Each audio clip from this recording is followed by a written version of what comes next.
پاکستان نے ایران اور امریکہ کے درمیان امن کوششوں سے دستبردار ہونے کا تاثر مسترد کر دیا۔ امریکہ اور ایران کے درمیان دوبارہ کشیدگی پر اظہار تشویش۔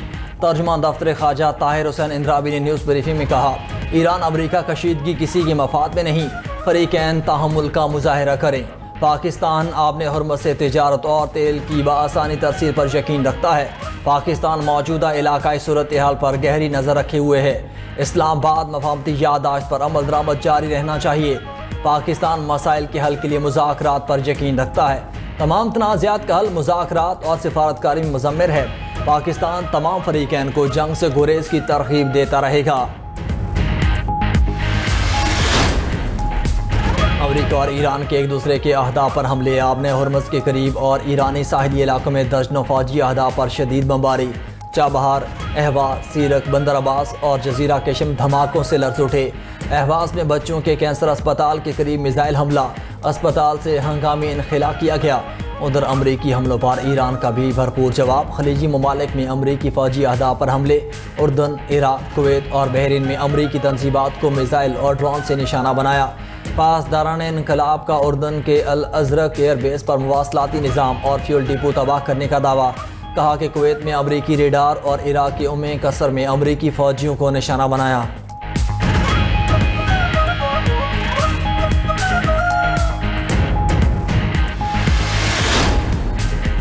ڈیڈ لائن دینا پسند نہیں، ایران کو اپنا رویہ بہتر کرنا چاہیے۔ امریکی صدر ڈونلڈ ٹرمپ کہتے ہیں کہ ایرانی رہنما ملاقات کر کے معاملہ طے کرنا چاہتے ہیں۔ ہم دیکھیں گے کہ ان کے ساتھ کوئی سمجھوتا کرتے ہیں یا نہیں۔ ایران کے معاملے پر ہماری پیش رفت بہت اچھی ہے۔ دوسری جانب خاتم انبیاء ہیڈ کوارٹرز کے ترجمان بریگیڈیئر جنرل ابراہیم ذوالفقاری نے صدر ٹرمپ کی دھمکیوں پر دو ٹوک جواب دیتے ہوئے کہا، ایرانی فولادی وار خطے میں امریکہ کے بنیادی ڈھانچوں کو نشانہ مٹا دیں گے۔ ایران کسی بھی صورت امریکہ کو آبِ حرمت میں مداخلت کی اجازت نہیں دے گا۔ یہ ایران کی ناقابل عبور سرخ لکیر ہے۔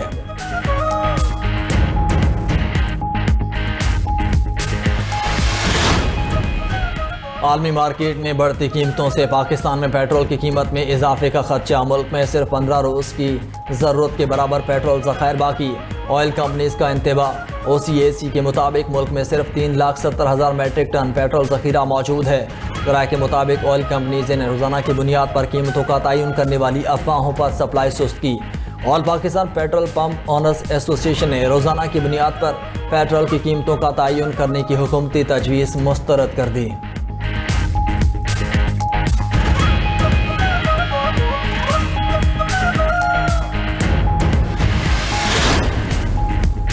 مولانا فضل الرحمان نے افواج پاکستان کے شہداء کی بے توقیری کی۔ نامناسب بیانات جوانوں کا مورال کم کرنے کا باعث بن سکتے ہیں۔ چیئرمین MKM خالد مقبول صدیقی کہتے ہیں، مولانا فضل الرحمان کو اپنا بیان واپس لے کر قوم سے معافی مانگنی چاہیے۔ ادھر سینئر وزیر شجیل انعام ایمن کا مولانا سے بیان واپس لینے کا مطالبہ کہا۔ مولانا فضل الرحمان کے بیان سے دشمن خوش ہوا۔ بھارت میں مولانا کے بیان کو شہ سرخیوں میں جگہ ملی۔ الفاظ واپس لینے سے آپ کی عزت میں اضافہ ہوگا۔ مولانا فضل الرحمان کے بیان سے شہداء کی دل آزاری ہوئی۔ سیاسی اختلافات اپنی جگہ مگر ہم سب ایک قوم ہیں۔ ادھر پنجاب اسمبلی میں مولانا فضل الرحمان کے خلاف تیسری مذمتی قرارداد جمع۔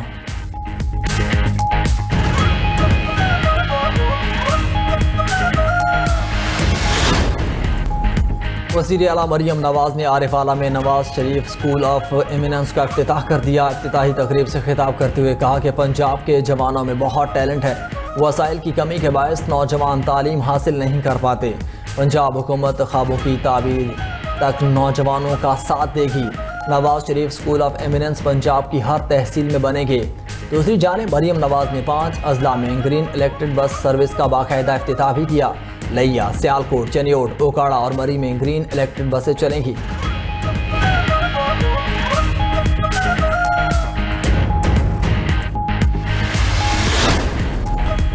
وفاقی آئینی عدالت نے نابالغ بچوں کے مقدمات میں سرپرست کی تقرری لازمی قرار دے دی۔ عدالت نے قرار دیا کہ نابالغ بچوں، ضعیف افراد، پردہ نشین خواتین کے مقدمات میں سمجھوتہ عدالت جانچ پڑتال سے مشروط ہوگی۔ کسی بھی مقدمے کے آغاز پر ہی کم عمر فریق کا تعین کیا جائے گا۔ کم عمر کے حقوق کا تحفظ کیے بغیر فیصلہ نہیں کیا جائے گا۔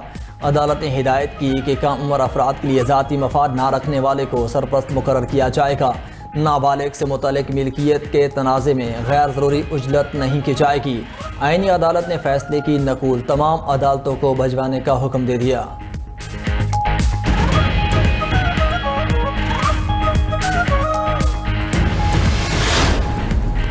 میانمار کے ساحل پار تارکین وطن کی 2 کشتیاں ڈوب گئیں، 500 افراد کے ہلاک ہونے کا خدشہ۔ دونوں کشتیاں میانمار کے ریاست رخائن میں روانہ ہوئی تھیں۔ کشتیوں پر زیادہ تر روہنگین پناہ گزین سوار تھے۔ بنگلہ دیشی کیمپوں سے آنے والے پناہ گزین بھی متاثرین میں شامل۔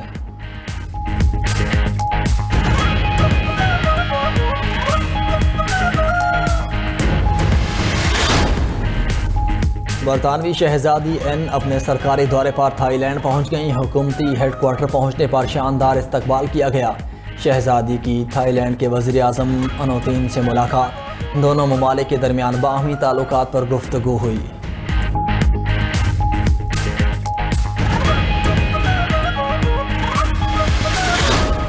خانے کے قریب گرا۔ ڈیڈ لائن دینا پسند نہیں، ایران کو اپنا رویہ بہتر کرنا چاہیے۔ امریکی صدر ڈونلڈ ٹرمپ کہتے ہیں کہ ایرانی رہنما ملاقات کر کے معاملہ طے کرنا چاہتے ہیں۔ ہم دیکھیں گے کہ ان کے ساتھ کوئی سمجھوتا کرتے ہیں یا نہیں۔ ایران کے معاملے پر ہماری پیش رفت بہت اچھی ہے۔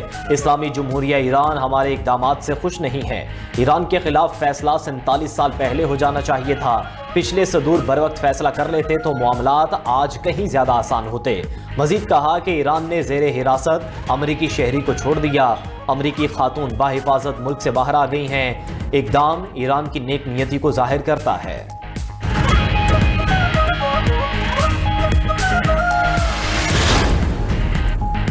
ایرانی فولادی وار خطے میں امریکہ کے بنیادی ڈھانچوں کا نشان مٹا دیں گے۔ ایران کا امریکی صدر ڈونلڈ ٹرمپ کی دھمکیوں پر 2 ٹوک جواب۔ خاتم الانبیاء ہیڈ کوارٹر کے ترجمان بریگیڈیئر جنرل ابراہیم ذوالفقاری نے کہا ہے کہ ایران کسی بھی صورت امریکہ کو آبنائے ہرمز میں مداخلت کی اجازت نہیں دے گا۔ یہ ایران کی ناقابل عبور سرخ لکیر ہے۔ ترجمان ایرانی وزارت خارجہ اسماعیل بقائی کہتے ہیں ایران پر امریکی حملے عالمی قوانین کو پامال کر رہے ہیں۔ امریکی جارحیت اسلام آباد مفاہمت یادداشت کی بھی صریحاً خلاف ورزی ہے۔ تہران اپنے دفاع اور قومی خود مختاری کے تحفظ کے لیے تمام سفارتی اور دفاعی راستے اختیار کرنے کا پورا حق رکھتا ہے۔ اسپیکر ایرانی پارلیمنٹ باقر کالیباف نے کہا ایران امریکہ کے ساتھ فیصلہ کن جنگ میں ہے۔ ہماری مسلح افواج دشمن کا مقابلہ کرنے کے لیے آزاد ہیں۔